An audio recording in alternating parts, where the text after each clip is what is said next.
आइए दोस्तों, आज हम लोग पढ़ेंगे बिलियन चैप्टर, जो कि 10+2 का चैप्टर है और चैप्टर नंबर 2 है। ये फिजिकल केमिस्ट्री का चैप्टर है।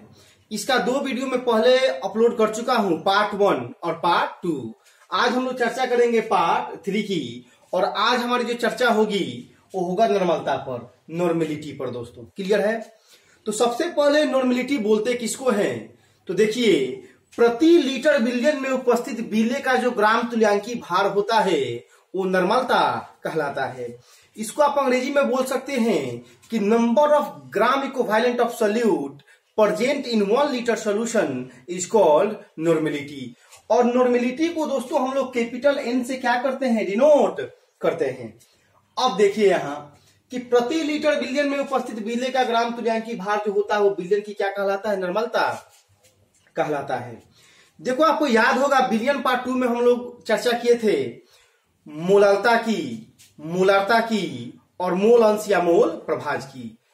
उसमें तीनों में एक चीज कॉमन था कि हम लोग बिले का मोल निकाल रहे थे, ग्राम मोल निकाल रहे थे। लेकिन ये जो नॉर्मेलिटी होती है उस तीनों से डिफर होती है, क्योंकि यहां पे हम लोग ग्राम तुल्यांकी भार निकालते हैं। तो देखो, यहाँ मोल बराबर होता है ग्राम द्रव्यमान बटा अणु भार, और ग्राम तुल्यांकी भार जो होता है दोस्तों वो होता है अणु भार आएगा, और बटा में आपका आएगा तुल्यांकी भार। मतलब ग्राम में द्रव्यमान लेंगे हम लोग बिले का, ग्राम में किसका द्रव्यमान लेंगे? बिले का, और बटा में आएगा तुल्यांकी भार। तो देखिए, ग्राम तुल्यांकी भार बराबर होगा ग्राम में द्रव्यमान बटा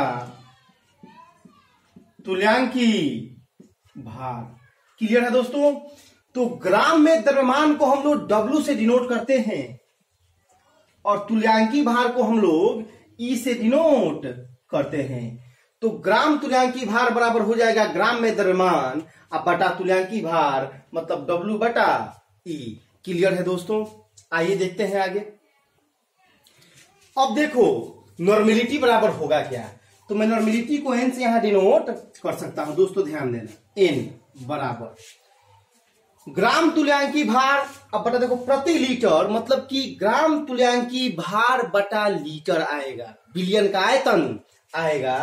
तो नॉर्मेलिटी बराबर हो जाएगा, देखो n बराबर ग्राम तुल्यांकी भार होता क्या है? W बटा E, W बटा E, W बटा E अब बटा प्रति लीटर बिलियन, तो बिलियन का आयतन। क्लियर है?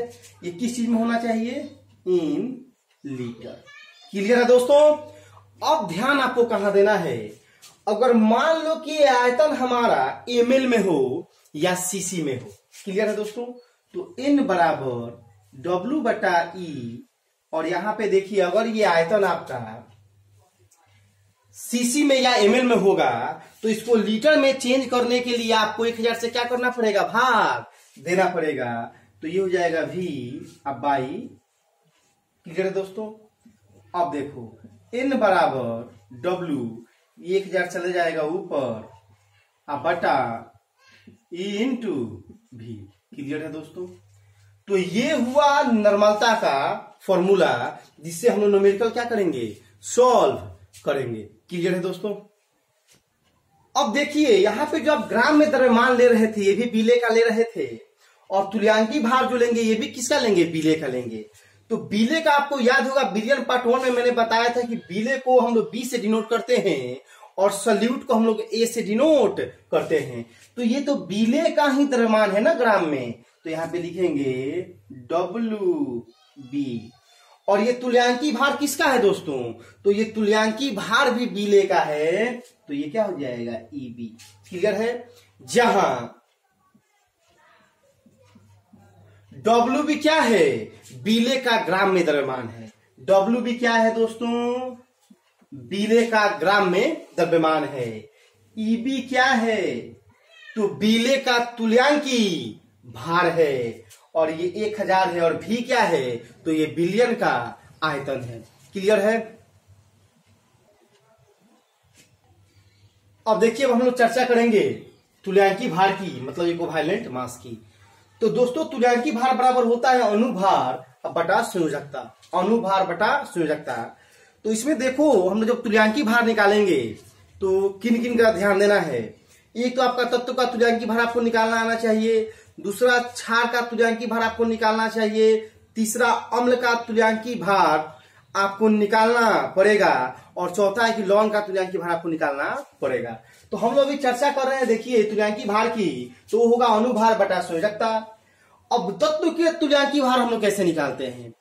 तो दोस्तों तत्व का तुल्यांकी भार जो होता है बराबर होता है परमाणु द्रव्यमान बटा संयोजकता। क्लियर है।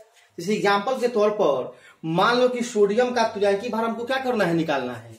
तो दोस्तों सोडियम का जो तुल्यांकी भार होता है वो 23 होता है। अब बटा इसकी संयोजकता कितनी होती है। तो दोस्तों इसकी संयोजकता जो होती है वो 1 होती है। इसकी वैलेंसी कितनी होती है, 1 होती है। तो भाग देंगे 1 से, तो कितना आ जाएगा 23। संयोजकता निकालने आपको आना चाहिए था। जैसे मान लो आप इलेक्ट्रॉनिक विन्यास से भी संयोजकता निकाल सकते हो, या तत्वों के ग्रुप जो उसके वर्ग होंगे उससे भी आप संयोजकता निकाल सकते हो। जैसे प्रथम समूह में पाए जाने वाले तत्वों की संयोजकता जो होती है वो 1 होती है। तो हमारा सोडियम प्रथम समूह का था, तो ये हो जाएगा 23/1। कितना, इसकी संयोजकता कितनी हो जाएगी, 1 हो जाएगी। उसी प्रकार से देखो कैल्शियम का तुल्यांकी भार आपको निकालना है। तो कैल्शियम का वेट होता है 40 और इसकी संयोजकता कितनी होती है, 2 होती है। तो बटा में 2 कितना हो जाएगा, 20। क्लियर है दोस्तों। तो इस प्रकार से तत्व की संयोजकता हम लोग क्या कर तत्व का तुल्यांकी भार हम लोग निकाल सकते हैं। कैसे, तो हम लोग उसका अनुभार लिखेंगे और उसके संयोजकता से डिवाइड कर देंगे, तो हमको क्या मिल जाएगा, तत्व का तुल्यांकी भार मिल जाएगा। अब हम लोग निकालेंगे अम्ल का तुल्यांकी भार। आइए अम्ल का तुल्यांकी भार निकालना हम लोग क्या करते हैं, सीखते हैं। आइए दोस्तों हम लोग देख रहे हैं कि अम्ल का तुल्यांकी भार। क्लियर है। तो अम्ल का तुल्यांकी भार हम लोग कैसे निकालेंगे, देखिए अम्ल का तुल्यांकी भार बराबर होता है m बटा बेसिसिटी, जिसको बोलते हैं क्षारीयता।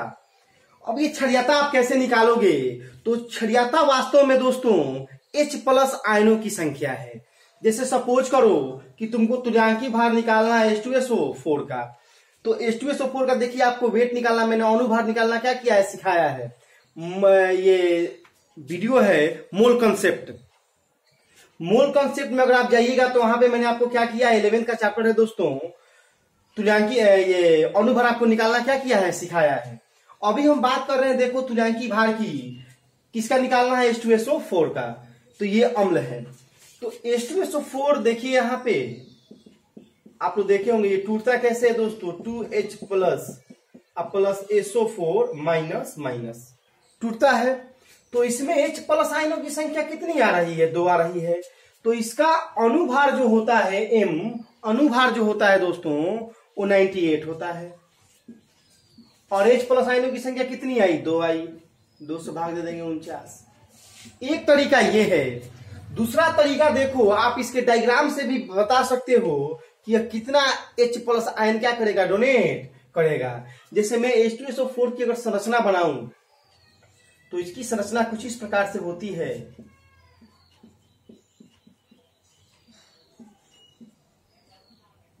ये दिख रहा है आपको। तो देखो OH वाला जो समूह होगा ना, OH वाला, ये वाला समूह और ये वाला समूह, जब ऑक्सीजन से H लगा होगा, यही H जो होगा वो H+ आयन के रूप में क्या होगा, निकलेगा। तो यहां देखिए, यहां भी H है OH और यहां भी OH, यही H जो होगा वो आयन के रूप में निकलेगा। तो H+ आयन की संख्या कितनी होगी, 2 होगी। तो बटा कितना करेंगे, 2 करेंगे, 49 आएगा। HCl का निकालना होगा दोस्तों, तो क्लोरीन का होता है 35.5 और ये हो जाएगा 36.5, और इसमें H+ आयन की संख्या कितनी आएगी, 1 आएगा। तो 1 से क्या करेंगे, भाग देंगे। यहां पे देखिए कि इसका तुल्यांकी भार हम लोग कैसे क्या करेंगे, निकालेंगे। तो सबसे पहले इसका क्या निकालेंगे, वेट निकालेंगे। क्लियर है। तो इसका वेट आप कितना हो जाएगा, इसका वेट, उस पर ध्यान देना है आपको। देखिए यहां निकाल सकते हैं आप, हाइड्रोजन का हो जाएगा, मान लो कि इसका वेट निकाल लेना आप, M बटा H+ आयन की संख्या। तो दोस्तों H+ आयन की संख्या यहां पे 3H दिख रहा है आपको, 3 होगा। जो भी आएगा डिवाइड करने के बाद ये इसका क्या हो जाएगा, तुल्यांकी भार हो जाएगा। यहाँ आपको थोड़ा दिमाग लगाना पड़ेगा और अक्सर लोग यहाँ क्या कर जाते हैं, गलती कर जाते हैं। क्यों, समझिए। m बटा 3 इसलिए कर देता है कि क्योंकि यहाँ पे h की संख्या कितनी है, 3 है, और ये आपका क्या हो जाएगा, गलत हो जाएगा, क्योंकि यहाँ पे हमको h प्लस आयन चाहिए, h की संख्या से हमको मतलब नहीं है। तो जब आप इसका डायग्राम बनाओगे, मैं दोनों का डायग्राम आपको बनाकर दिखाता हूं। देखो पहले इसका बनाता हूं डायग्राम। तो ये बनेगा आपका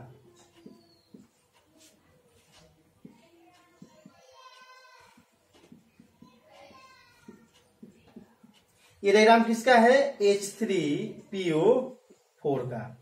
और ये डायग्राम जो होता है, और ये अक्सर देखो 12th के क्वेश्चन में, 12th वाले बोर्ड में पूछा भी जाता है दोस्तों। जैसे ये दे देगा और बोलेगा कि बताओ इसकी क्षणिकता कितनी होती है। तो इस अगर आप डायग्राम को याद रखोगे तो डायग्राम से आप आसानी से क्या कर सकते हो, उसको समझ सकते हो। अब देखो दूसरे का, ये हुआ आपका OH और ये H, क्लियर है। ये डायग्राम किसका है, तो H3PO3 की। अब ध्यान से देखिए, यहां पे H प्लस आयन आपको कितना मिलेगा। तो मैंने क्या बोला कि जो हाइड्रोजन ऑक्सीजन से लगा होगा वही H प्लस आयन देगा। तो इसमें OH 1 2 3, तो ये 3 प्लस आयन देगा H प्लस। तो इसके बटा में कितना आएगा, 3 आएगा। लेकिन यहाँ पे हाइड्रोजन 3 जरूर है, लेकिन H प्लस आयन 3 नहीं होगा दोस्तों, क्योंकि OH वाले हाइड्रोजन कितने हैं, 2 ही हैं। एक ये है और दूसरा ये है। तो ये कितना हो जाएगा, 2 हो जाएगा। तो m बटा 2, क्लियर है दोस्तों। इस प्रकार से हम लोग अम्ल का तुल्यांकी भार क्या करते हैं, निकालते। देखो अगर मान लो कि मेटल और नॉन मेटल की पहचान करनी है हमको कि ये अम्ल होगा कि क्षार होगा, तो देखो जब मेटल के साथ OH समूह लगा है तो समझ लेना कि क्षार है, और जब नॉन मेटल के साथ OH समूह लगा है तो जनरली वो क्या होते हैं, अम्ल होते हैं। तो मैं इसको लिख सकता हूं ऐसे, देखो यहाँ पे नॉन मेटल, इससे क्या जुड़ा हो, OH जुड़ा हो, तो ये आपका क्या होगा, एसिड होगा। अगर आपका मेटल के साथ OH जुड़ा हो तो समझ लेना कि ये क्या होगा, बेस होगा। जैसे ध्यान दीजिए, जैसे मान लो कि ये कोई नॉन मेटल है A, और उससे ये क्या जुड़ा हुआ है, OH जुड़ा हुआ है। क्लियर है, क्लियर है दोस्तों। मान लो कि जब नॉन मेटल के साथ OH लगा है तो एसिड है, और मेटल के साथ OH लगा है तो क्या है, बेस है। तो सपोज कीजिए कि ये एक नॉन मेटल है, क्या है, नॉन मेटल है, और उसके साथ क्या लगा है, OH लगा है। क्या लगा है, OH। तो नॉन मेटल के साथ OH लगा है मतलब कि एसिड है, तो एसिड है मतलब H प्लस देगा दोस्तों। तो देखो ये टूटता कैसे है, तो ये टूटता है आपका इस AO पर आ जाएगा माइनस और H पर प्लस। तो देखो H प्लस आया ना, तो समझ लेना कि ये क्या है, एसिड है। दूसरा है, देखो जैसे मान लो कि ये मेटल है और उसके साथ OH लगा है, मतलब ये बेस है। तो बेस जब भी टूटता है तो क्या आएगा, M पर प्लस आएगा और OH पर क्या आएगा, माइनस आएगा। क्लियर है। अब हम लोग चर्चा करेंगे अम्ल नहीं क्षार का तुल्यांकी भार। क्षार के तुल्यांकी भार के बारे में हम लोग जानेंगे।